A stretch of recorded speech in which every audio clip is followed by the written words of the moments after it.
Welcome back to AI for the Humanities. I'm Meghan McInnis-Domínguez, Associate Professor of Spanish at the University of Delaware, and this channel is your go-to resource for exploring the intersection of generative AI and humanities education. We'll dive into the latest developments in large language models, or LLMs, discussing their benefits, challenges, ethical considerations, and practical applications in your classes.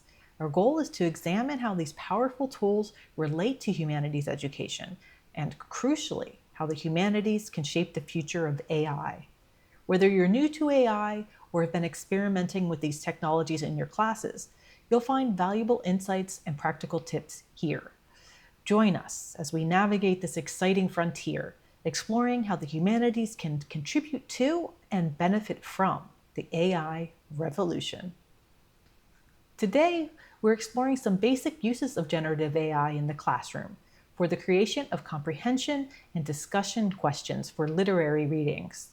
The example I will provide is in an Hispanic literature context, but it can be applied to other humanities courses as well. This video builds upon the last, where I compared the summarization capabilities of OpenAI's ChatGPT 4.0, Anthropic's Claude 3.5 Sonnet, Google's Gemini 1.5, Meta's Llama 3, as well as Copilot and Perplexity. In this video, I will limit the responses to ChatGPT 4.0 and Claude 3.5 Sonnet. But first, let's catch up on the latest news in generative AI.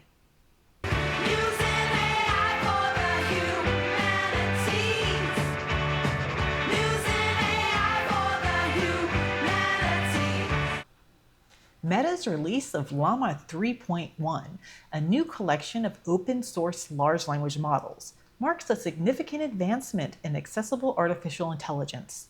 This release, headlined by the 405 billion parameter model, rivals the capabilities of leading proprietary systems while remaining open for public use and modification. The collection also includes improved 8 billion and 70 billion parameter models, all featuring multilingual support and an extended context length of 128,000 tokens, a substantial increase that enhances the model's ability to process and understand lengthy texts. Unlike closed-sourced alternatives, Llama 3.1 allows researchers, educators, and developers in all disciplines, including the humanities, to fully engage with and customize the technology. The models demonstrate state-of-the-art performance in general knowledge, steerability, mathematical reasoning, tool use, and multilingual translation. Meta has integrated responsible AI development practices, including new safety tools like Llama Guard 3 and Prompt Guard, addressing ethical concerns prevalent in humanities discourse. The release also introduces the concept of Llama Stack, a proposed set of standardized interfaces for building AI components and applications, potentially simplifying the development process for humanities projects. This open-source approach democratizes access to advanced AI capabilities, potentially transforming how humanities scholars interact with texts, conduct research, and explore cultural phenomena. OpenAI has recently made two significant announcements in rapid succession, demonstrating its commitment to advancing AI technology while navigating leadership changes. First, OpenAI released ChatGPT 4.0 Mini, a cost-efficient small language model designed to make AI more accessible and affordable. This model outperforms GPT 3.5 Turbo in various tasks, including reasoning, math, coding, and multimodal reasoning as well. It supports text and vision inputs with a 128,000 token context window and knowledge up to October 2023. Priced at 15 cents per million input tokens and 60 cents per million output tokens, it's significantly cheaper than previous models. GPT 4.0 Mini includes built-in safety measures and is set to replace GPT 3.5 for ChatGPT users across all subscription tiers. For humanities scholars, GPT 4.0 Mini offers potential benefits in analyzing complex texts, historical documents, and visual artifacts. Its extended context window and multilingual support could aid in comparative literature studies and cross-cultural research. However, scholars are advised to approach it critically, considering potential biases and limitations. Shortly after this release, OpenAI quietly rolled out an improved version of GPT 4.0, further reducing costs by 50% while boosting performance. This update, named GPT-4o 2024-0806, performs competitively on the live bench benchmark, approaching the performance of Anthropic's Sonnet 3.5 model. These rapid developments came amid significant leadership changes at OpenAI, including the departure of co-founder John Schulman to rival Anthropic and President Greg Brockman's extended leave. Industry experts suggest these releases are strategic moves by OpenAI to demonstrate its continued technological leadership and cost-effectiveness in the face of increasing competition. These announcements highlight the ongoing competition and rapid advancements in the AI industry, as well as OpenAI's efforts to maintain its position despite recent leadership changes. They also underscore the company's focus on making AI more accessible and affordable for a wide range of applications, including in the humanities and other academic fields. OpenAI recently announced the launch of SearchGPT, an AI-powered search engine prototype that aims to provide more organized and comprehensive search results compared to traditional search engines. SearchGPT uses GPT-4 to summarize and organize search results, offering direct answers and follow-up question capabilities. It's currently available to 10,000 test users, with plans to integrate it into ChatGPT eventually. OpenAI is collaborating with news partners and offering publishers control over how their content appears in search results. The prototype includes features like visual answers and clear attribution to sources. This move puts OpenAI in direct competition with Google and other AI-powered search engines like Perplexity. SearchGPT would likely offer numerous practical applications for the humanities. It may enhance research capabilities by rapidly gathering and synthesizing information, potentially fostering interdisciplinary connections and aiding source discovery and verification. The engine's ability to provide summaries, answer follow-up questions, and offer visual answers might prove valuable for researchers across various disciplines, from history to art studies. It has the potential to assist in translation, curriculum development, and digital humanities projects, possibly facilitating data mining and text analysis. SearchGPT would serve as a tool for teaching information literacy and source criticism, while also supporting collaborative research and public humanities initiatives. It also might streamline the compilation of information for lectures, exhibits, and community education programs, and assist in navigating digital archives. However, despite these potential benefits, humanities scholars should approach this tool critically, understanding its potential limitations and biases. Ideally, SearchGPT would complement, not replace, traditional research methods and critical thinking skills, underscoring the need for thoughtful integration of AI technologies into humanities research and education. Proof News has revealed that major tech companies, including Apple, NVIDIA, and Anthropic, use transcripts from over 173,000 YouTube videos to train their AI models without permission. The dataset, created by Eleuther AI, contains transcripts from more than 48,000 channels, including popular creators and major news outlets. This practice raises concerns about the ethical implications of using content without consent or compensation. YouTube CEO has stated that using YouTube's data to train AI models violates their terms of service. Apple later clarified that its OpenELM model, which used this data, was created for research purposes only and doesn't power any of its AI or machine learning features, including Apple Intelligence. This situation highlights the ongoing debate surrounding AI training data sources, transparency in AI development, and the complex ethical landscape of digital content use. Andrej Karpathy, former AI leader at Tesla and OpenAI, has launched Eureka Labs, an AI-focused education platform aiming at creating AI teaching assistants to guide students through course materials. The company envisions these AI assistants working alongside human teachers to enable anyone to learn anything. Eureka Labs' first offering will be a course called LLM 101, teaching students to train their own AI, with plans for both digital and physical cohorts. While details about funding and the business model remain unclear, Karpathy's background in AI education, including teaching at Stanford and leading online neural network courses, lends credibility to the venture. While promising, humanities educators would need to carefully consider how to integrate such AI-assisted learning while maintaining the critical thinking, creativity, and human interaction crucial to humanities education. Ultimately, Eureka Labs represents an intriguing development at the intersection of AI, education, and the humanities, offering both opportunities and challenges for scholars and educators to explore. Now, on to the potential uses of LLMs to create comprehension and discussion questions. I first started using ChatGPT 4 to help me create these questions for my survey of pre-Columbian through modernist Latin American literature course in fall 2023. The previous summer, I had received a grant to convert the course materials into open educational resources. I easily found fantastic open access readings online, but very few were accompanied by comprehension and discussion questions.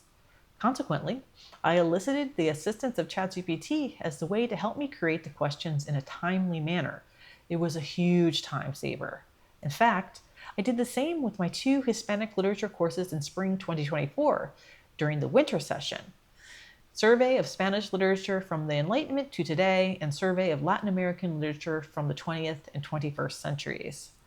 This would not have been possible during the winter without the help of ChatGPT to create 2 new courses essentially for the spring semester. As my literature courses are geared toward a specific level of Spanish language learners, I was able to create questions appropriate for their proficiency. It also helped me to come up with novel discussion questions, helping me to come up with new and exciting ideas that I had not considered before. From there, I added debate topics, which will be the subject of another video. First, let's look at the text we're going to discuss.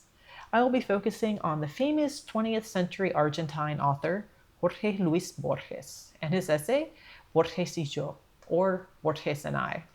It's a very short essay, so we'll read the translation into English to start. The other one, the one called Borges, is the one things happen to. I walk through the streets of Buenos Aires and stop for a moment, perhaps mechanically now, to look at the arch of an entrance hall and the grillwork on the gate. I know of Borges from the mail and see his name on a list of professors or in a biographical dictionary. I like hourglasses, maps, 18th century typography, the taste of coffee, and the prose of Stevenson. He shares these preferences, but in a vain way that turns them into the attributes of an actor. It would be an exaggeration to say that ours is a hostile relationship. I live, let myself go on living, so that Borges may contrive his literature, and his literature justifies me. It is no effort for me to confess that he has achieved some valid pages, but those pages cannot save me, perhaps because what is good belongs to no one, not even to him, but rather to the language and to tradition. Besides, I am destined to perish definitively, and only some instant of myself can survive in him. Little by little, I am giving over everything to him, though I am quite aware of his perverse custom of falsifying and magnifying things. Spinoza knew that all things long to persist in their being. The stone eternally wants to be a stone, and the tiger a tiger. I shall remain in Borges, not in myself. If it is true that I am someone, but I recognize myself less in his books than many others, or in the laborious strumming of a guitar. Years ago, I tried to free myself from him and went from the mythologies of the suburbs to the games with time and infinity. But those games belong to Borges now, and I shall have to imagine other things. Thus my life is a flight, and I lose everything, and everything belongs to oblivion or to him. I do not know which of us has written this page. In this video, we will start out with a simple prompt to get you started. When you start out using LLMs, this type of prompt will be where you begin, but you will soon find that this does not produce the best results. So we'll begin with a straightforward prompt. Help me create 3 comprehension and 3 discussion questions in Spanish about Borges and I for an intermediate advanced university Spanish literature class. So this is fairly simple, but we have refined the prompt slightly by specifying the number of questions and the target audience. You would be surprised to see how long-winded LLMs can be if you do not limit the results. And if you don't specify the audience, it may be too advanced for the student group that you're targeting. So let's see how ChatGPT 4.0 and Claude 3.5 Sonnet perform on this task. While this is a famous work, we will provide the text in Spanish. I will, of course, ask the LLMs to translate the results into English. So we're going to start out with ChatGPT 4.0 and see how it performs with this task. It's quite interesting. And this is going to be a little different than Claude because we're able to put the website into the question. So as you see, this is the question I showed you earlier, but I am providing the text because I want to see if it can stick to this without bringing in external sources. Let's see what it does. And look, it did do it in Spanish, so this is good. And so comprehension questions are pretty basic. So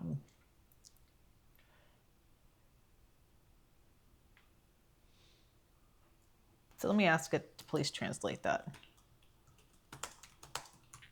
It's at the level that I would expect, but it even might be a little too simple because I like to push my students at this level. This actually may be more for me at what a 200 level, not a 300 level class would be asked. So first I'm going to ask this translated into English.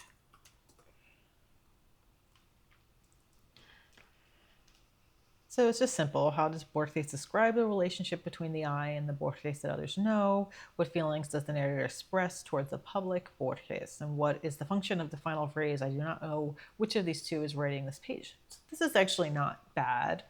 And the more in-depth questions, how does fame and public perception affect personal identity according to Borges? What role does memory play in differentiating the I and Borges? To what extent can we consider Borges and I a reflection on the act of writing? So this is not bad. I mean, these are good questions, and they are definitely coming from the text. It's not hallucinating, which is good.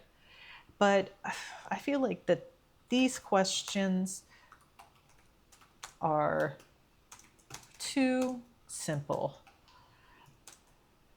Can you gear them to a more advanced Spanish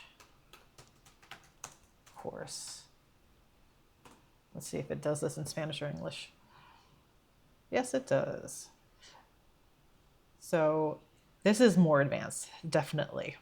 So I'll show you how it's more about analyzing, about articulating, symbolism. It might be even too advanced, but this is where it goes. So you have to mess around with your prompts until you get something that works for you. And one thing that you'll also be able to do if you want is if you would like to just use the same basic comprehension questions for all of your classes, you can come up with a template and use it. But I don't like to do that for comprehension questions. I do that for the biographies, but not for comprehension questions on a work. I prefer to kind of work with it myself and get in there and revise the prompt. So translate that into English. So yeah, you'll see. So look at this. How does Borges articulate the dichotomy between his private identity and his public identity in the text? Provide specific examples from the text to support your answer. Explain the symbolism behind the phrase, I do not know which of the two is writing this page in the context of the work. What are the implications for the issue of authorship and identity? In what way does the work reflect Borges' philosophical concerns about the nature of being and the multiplicity of the self? So these are more advanced. These are definitely more advanced.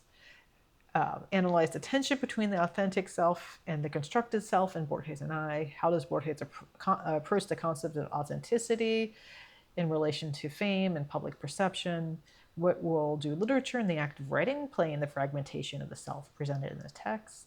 And compare and contrast the exploration of identity in Borges and I with other works by Borges that you've read.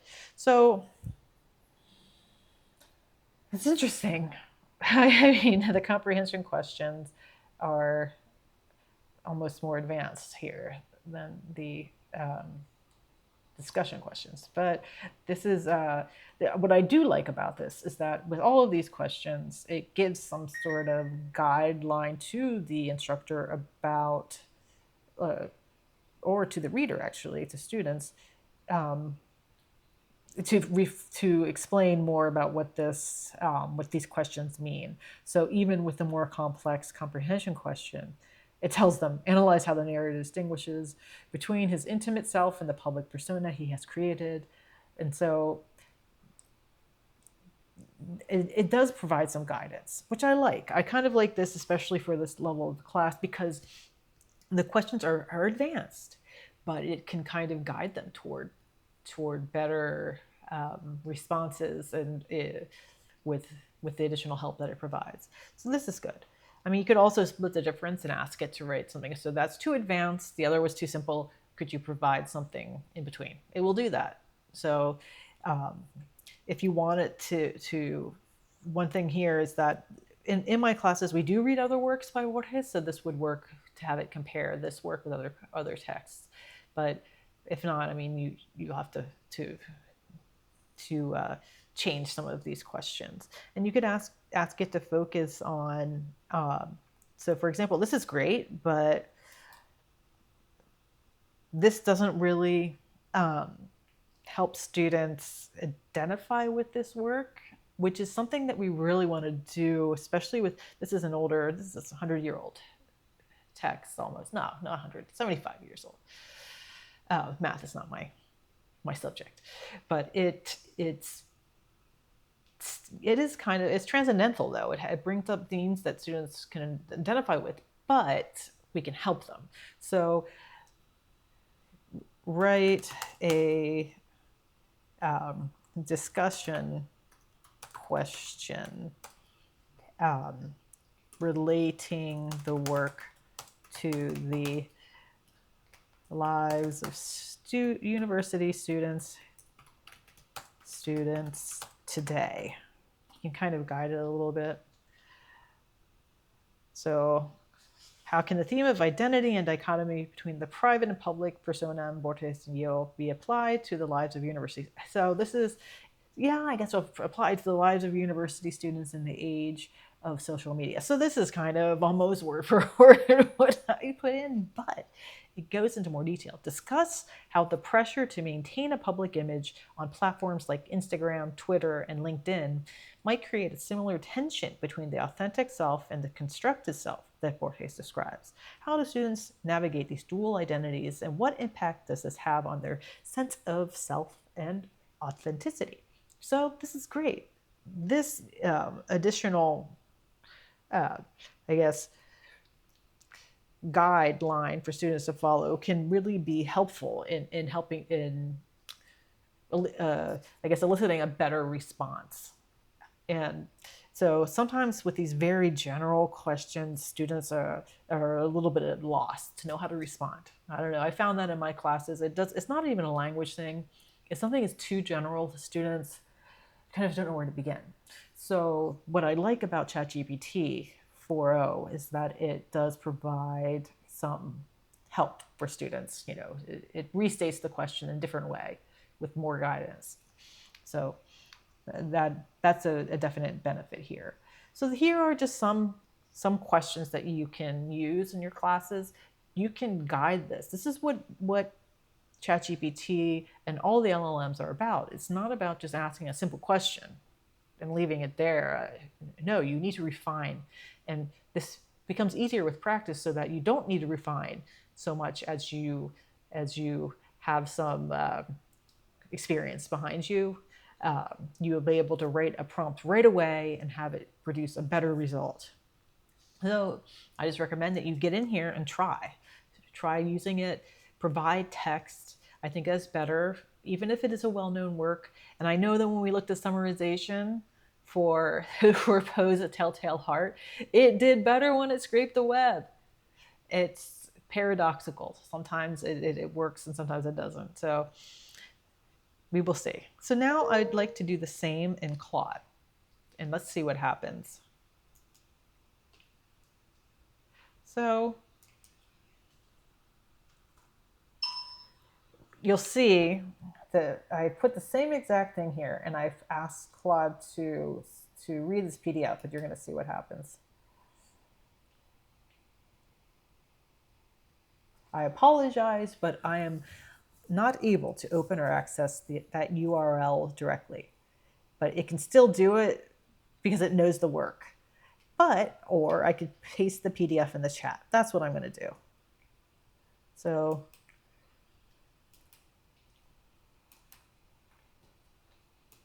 oh, here we go. Okay. So we're going to paste it in here and see what happens. So it does it in Spanish as I requested. So this is very good. Sometimes, so I don't typically, when I'm doing this for my classes, I don't write in English. I write the prompt, everything in Spanish because then it's very clear what I'm asking for. But this is just a good job. It didn't need it. So let's see. All right. Ooh, this is interesting. So something that is different here is that it includes quotes.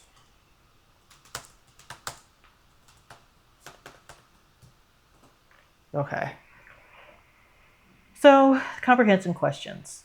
What differences does the narrator establish between himself and the other Borges in terms of their tastes and how they experience them? Basic.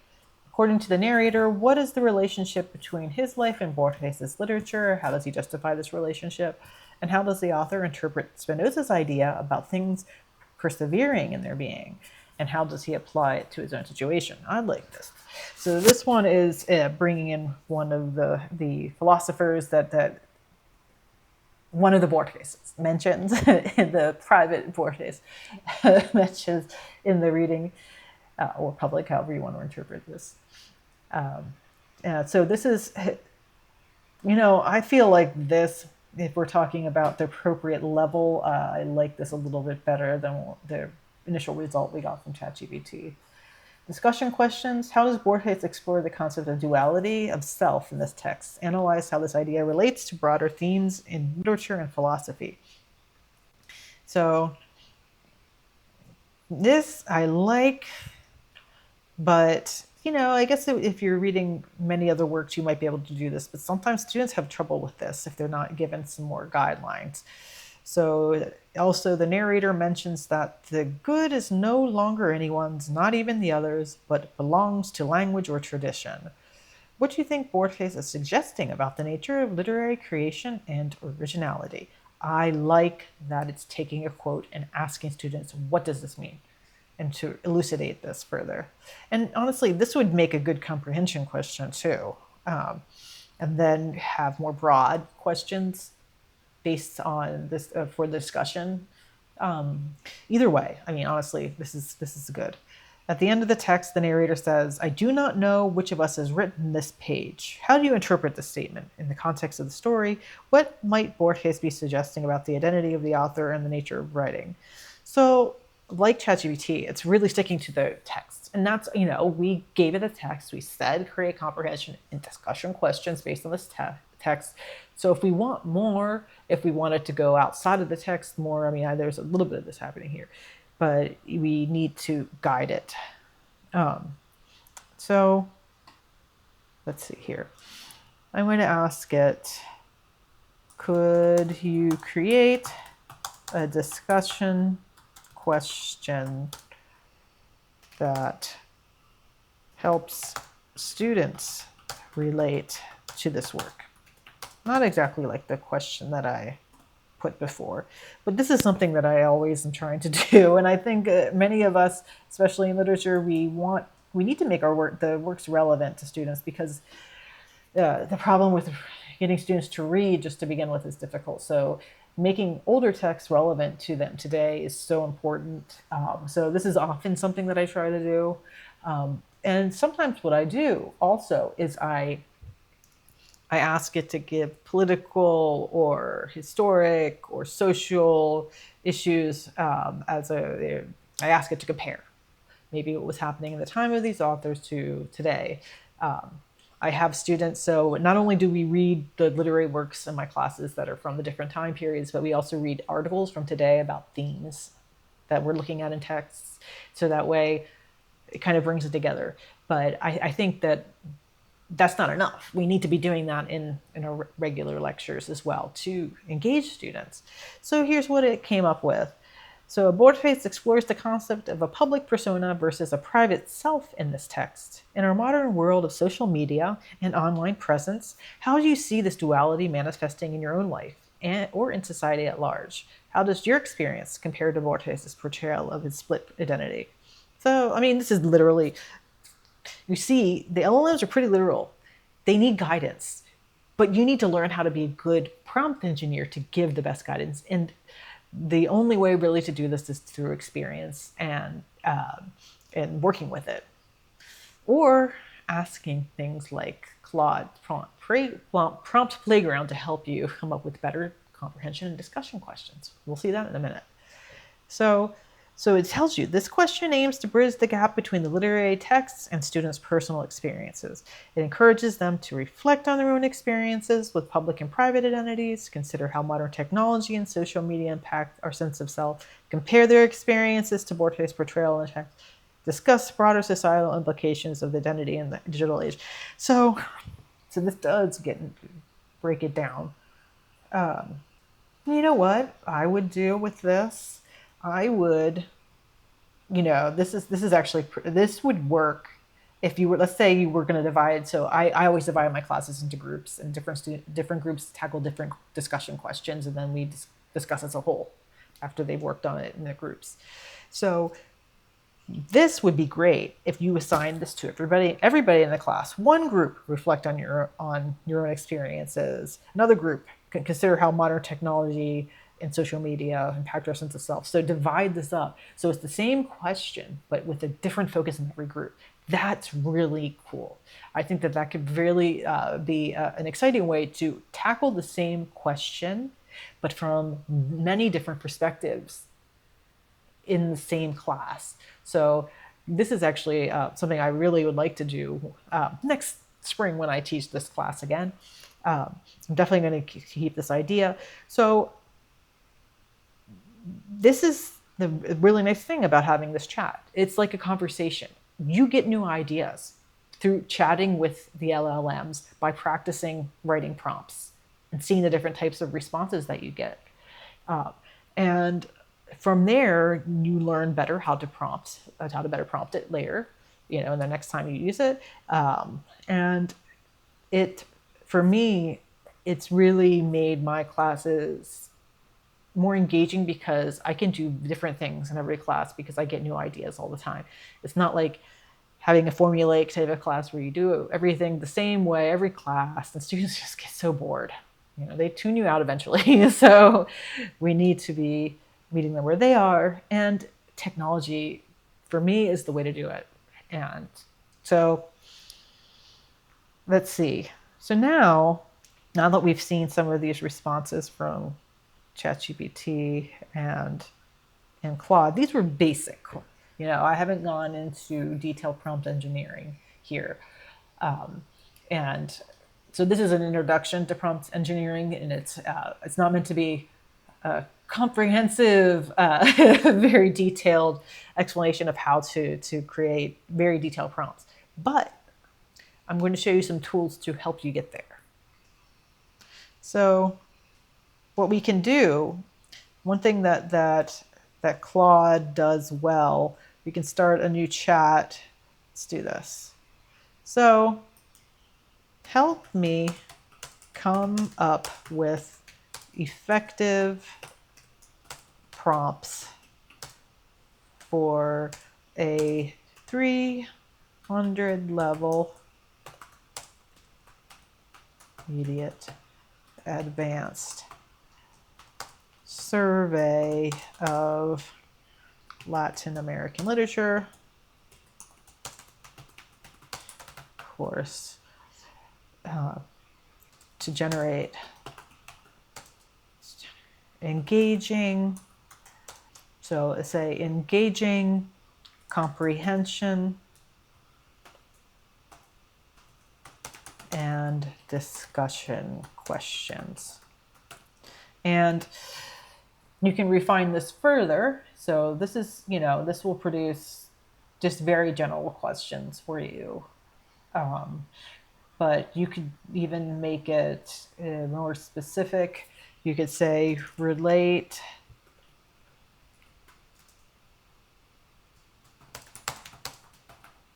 because I can, you see, I'm not using proper grammar here, but Claude doesn't judge me. So for one of the questions, relate the work to contemporary, historic, literary, social, political movement. For another, relate the text to students, the student experience maybe, and so on and so forth. So one thing that we liked, if you could please provide guidance after each question about how students can respond. These are all things that we've learned from just the prompting that we've done with both ChatGPT and Claude. So this is something, all right, well, let's fix this. All right. So let's see how Claude handles this in a more general prompt. Let's see what it does. So I asked it to do prompts. So it's giving me specific prompts, very literal. You have to be careful how you word things, but this is good. So an analytical prompt, it gives the example of analyze the use of magic realism. How does the author blend fantastical elements with reality, and what purpose does this serve in conveying the broader themes of a novel? The historical context prompt. So this does give guidance. Students should focus on identifying specific instances of magic realism in the text and explain how these elements contribute to the story's themes, character development, or overall message. So historical context, how does it reflect the political climate of the... So these are very general. It's kind of taking word for word what I said. Literary movement prompt. So it's pretty much taking what I wrote and regurgitating it. So why don't I ask it, can you create one single prompt to be used for multiple literary works as a template? Let's see what it does.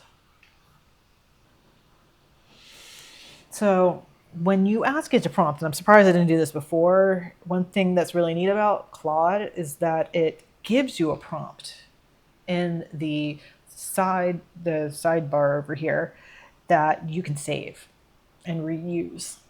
So if you create a prompt that you really like and you want to use it again and again, that's one thing about Claude that's pretty, it's very, very nice. And if you want to do something similar, you can in ChatGPT by creating a GPT. And now this is only available for both of these. These are really only available if you get a paid subscription. But you don't have to do that. You can just create a prompt, cut it and paste it into a document and just reuse it. So this has got a kind of a basic thing. So textual analysis, identify and analyze a key passage from the work that you believe encapsulates its central themes. That's a good one. Explain how the author's use of literary devices in this passage contributes to the overall meaning of the work. I like that because then it goes beyond and asks for something more specific. This is appropriate to a 300 level class too. I wouldn't do that in a 200 level class because they wouldn't quite be ready to do the literary devices in a comprehension type. Historical and social context. Discuss how the work responds to the historical and social conditions of its time. How does it engage with contemporary political, cultural, social movements in Latin America? Literary tradition places work within the context of Latin American literary traditions. How does it exemplify or challenge characteristics of its associated literary movement? Comparative perspective. Compare an aspect of this work, e.g., theme, style, character development, to another text we've studied in a course or a work from your own cultural background. That's nice. What insights does this comparison reveal? Personal reflection. Reflect on how the specific theme, character, or situation in the work relates to your own experiences or observations as a student in today's world. How has engaging with the text influenced your perspective? And critical evaluation. Assess the work's significance within Latin American literature and its relevance to contemporary readers. What makes it an important piece to study, and what can modern audiences gain from it? So if you want to create a template, this is not bad. I feel, though, that, this might be a starting point, but I would customize this per work. It might give you some ideas about how to do this. And so it does provide guidance for students. Oh, no, I like this. This is different. Support your arguments with specific examples and quotes. Consider the work's original language and the implications of translation. So it's doing translation here because I'm asking to translate. Obviously, this wouldn't be a thing to do in a Spanish class. Engage with secondary sources to enrich your analysis, but prioritize your own. Feel free to challenge conventional interpretations. Reflect on how your own background experiences influence your interpretation of the work. So what we can do is now say, now apply that. So this is more, I guess, not specifying if it's comprehension and discussion questions. So I would say specify comprehension and discussion questions. Do not do this here. Let's see what it does. So it didn't follow my instructions to a T. It just gives you, this is more for discussion. So this is more specific, right? These are very simple now. Yeah, who are the main characters? What's the central conflict? Describe the settings. This is so basic, but sometimes basic isn't bad if you need to start with something. Discussion, context, questions, theme and context, literary techniques, character analysis, contemporary relevance, comparative analysis, critical evaluation. So, these aren't bad basic questions, but I feel like, though, these may not be the most engaging questions to get students to respond if they want to relate to it. So this is not as good as the questions that I might want to, that I asked in the original prompt here. I'm going to just take the prompt again, and I'm going to ask it to apply it to Borges and see what happens there.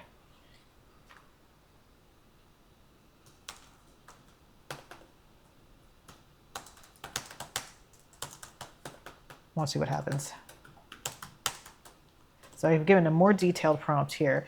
I'm wondering if it's going to be able to come up with a prompt for the prompts, or if it just answered the question. So let's see here. I'm just going to ask it, well, let's see what it does when we do a prompt, and then we'll do questions. So I'm going to go back and grab the reading. If you have a PDF, you can upload it to Claude. You can't go to websites, but you can upload PDFs. There. Now let's see what it does. It's a very long prompt. So here, this is a set of comprehension discussion questions, including prompts to relate the work to contemporary movements and student experiences. So these are more like questions. So look at this. This is detailed. I guess what you can do, this is taking the question. So this is cool because on the one side it has the questions, the prompting student responses, and on the left here it tells you what you're doing, what essentially is helping students do in class. So this is nice. I like this. So the literary and philosophical context, how does Borges and Illo reflect or engage with existentialist philosophy and the concept of the divided self in literature? This is elevated, but it's explaining it. So guidance, students should research existentialism and the concept of the divided self in literature. So this is really good. Yeah, oh, I missed the comprehension question. Who are the two characters in the short text and how does the narrator distinguish between them? What specific preferences or habits does the narrator attribute to himself and the other Borges? How does the narrator describe his relationship with the other Borges? What does the narrator mean when he says, yo he de quedar en Borges, no en mí, si es que alguien soy? So it gives in Spanish just like, so I guess, do I have to remain in Borges, not in myself, if I am anything, if I am anyone? So how does this text end, and what does the ending suggest about the narrator's identity? So this is good. So I didn't say how many I wanted, so I gave 5. This is good. It's not like 10, which sometimes happens with these. So this is not bad. And the discussion questions, there are quite a few. You can divide students up to have them respond to these. So the literary philosophical context is really cool because it tells them what they need to do to find the results. Student experience and identity. How does Borges' exploration of the divided self relate to your own experiences as a student navigating multiple roles or identities? And so they can look at an academic, social, personal context. It doesn't talk about social media, which would be how I might edit that. Narrative technique, analyze a narrative perspective, and Borges y Yo, how does Borges blur the lines between author, narrator, and character? So this is interesting. And they should examine the use of first-person narrative and the ambiguity between the narrator and the other Borges, and discuss how this technique contributes to the text themes and impact on the reading experience. Symbolism and imagery. So it talks about specific objects. So how does this contribute to the characterization of both Borges' figures? That's really interesting. Meta-literature. How does Borges y Yo function as a piece of meta-literature? So I would hope most students know what meta means, but you could take the opportunity to explain this in case, just, in case they may not know this. I would hope by the 300 level they would, but discuss how Borges' comments on the process of writing and relationship between the author and the work, and cultural and historical context. How might Borges y Yo reflect the cultural and political theme, a climate of Argentina during Borges' time? And so to do this, they would have to do some research. So yeah, as it says here, and they should consider themes of duality or conflict in personal identity and how they might parallel broader cultural political divisions. So this is good. I like this. I like how on the left it gives further guidance to the professor on how you would use these questions in class. And now I can either publish it, I can download it to file. If I publish it, right now it's only I have access, but if you publish it, it will make it accessible to everyone on the internet, but your chat will remain private. Why not? If this is helpful to anyone else, let them have it. And I have the link here. You can share with other people, which is great. So those are things you can do with Anthropic that I like. And to finish this section, I'm going to ask ChatGPT what it comes up with this more detailed, if I ask it to come up with a prompt, because we didn't get into the more detailed. We did ask it to be more advanced, and they were not bad responses. And how do themes of identity and dichotomy. These are some, I'm just curious what it will do if we ask it to come up with prompts.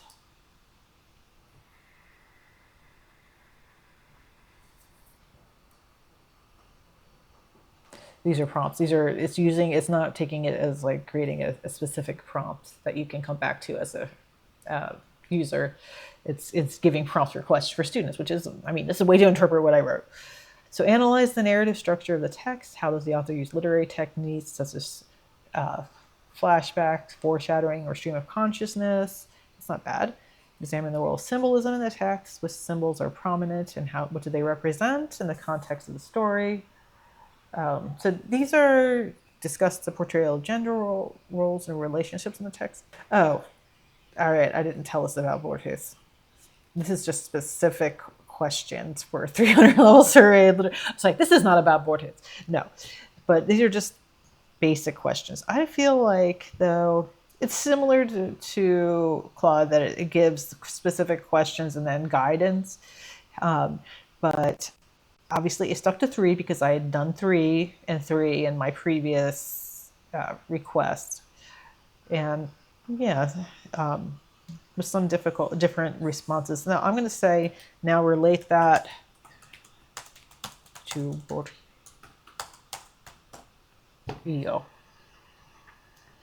Here we go. Yeah, this is better. So you see, you can create basic questions and then have these then go and give more in detail about specific work. So I guess creating basic prompts, a basic prompt that you use and that you tweak every time will produce decent results. And it will get easier the more that you do this. You could always add things or take things away, just depending on your own knowledge of the text. I hope that you will have read your works before you sign them. But anyway, so analyze the narrative structure of Borges EO. How does Borges use literary techniques such as ambiguity and metafiction to explore the theme of identity? That's not bad. Examine the use of symbolism in Borges EO. Discuss the portrayal of the self and the other in Borges EO. So these are not bad basic comprehension questions. They're at the level of the students. Discussion questions relate the themes of Borges EO to contemporary literary, social, or political movements. So this is taking exactly what I use. But how do Borges' concerns with identity and the self mirror or differ from those of a specific modern movement, such as the digital identity crisis and the age of social media? This is interesting. So this is asking a lot. This is a big question. This is asking to compare it to the historic literary, social, political movements. So I think this is taking contemporary to mean today and not at the time. So the interpretation of contemporary really depends on, I guess, on the platform that you use. Interesting. But still, this is an interesting question regardless. Consider Borges EO in relation to the student experience today. That's not bad. And debate the relevance of Borges EO in today's world. So this is more focusing on today and things that are happening now, which is not bad, but I wouldn't want all of my questions to be about students. That one would be great, but I have to say, of the two, I like Claude's maybe a little bit better. Although ChatGPT was not bad, especially as I guided it along and asked it for more advanced prompts, and I liked how it kind of gave some guidance to each of the to the students. And even when I prompted it, of course, it did more. So there you have it. So you can use then all the LLMs, not just ChatGPT and Claude, to do this. They all do it. They all have benefits and they all have downsides as well.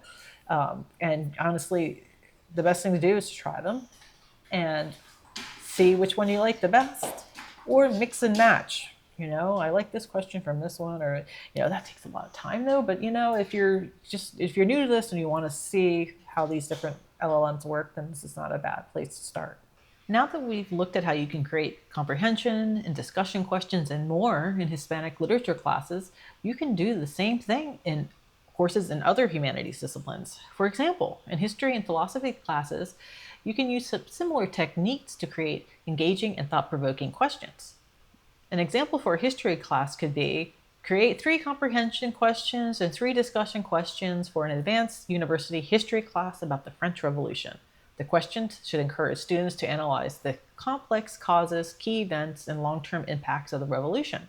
Focus on themes such as social inequality, political ideologies, and the transformation of European society. Ensure the questions prompt critical thinking and connection to broader historical trends. So that's a pretty detailed prompt you could use. Another one for the philosophy class could be generate 3 comprehension questions and 3 discussion questions for an advanced university philosophy class studying Immanuel Kant's Critique of Pure Reason. The questions should guide students through Kant's key concepts such as a priori knowledge, transcendental idealism, and the categories of understanding. Encourage students to reflect on how Kant's ideas relate to contemporary philosophical debates and real-world applications. The questions should foster deep analysis and critical engagement with the text. So these are 2 different prompts that I asked Claude to help me come up with, as I'm not an expert in these fields. But it's I feel like they're very useful and could be a good starting point. So that's all for today's episode on AI for the humanities. Don't forget to like, subscribe, and hit the notification bell to stay updated on our latest videos, suggest future video topics, or give me ideas for the UDO outro. See you next time.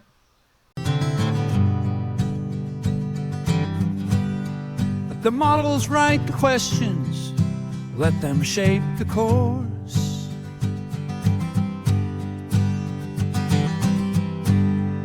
But keep our thoughts creative, that's the human force. In the world of AI wonders, data meets the pen. We'll refine and we'll adapt, and we'll think again.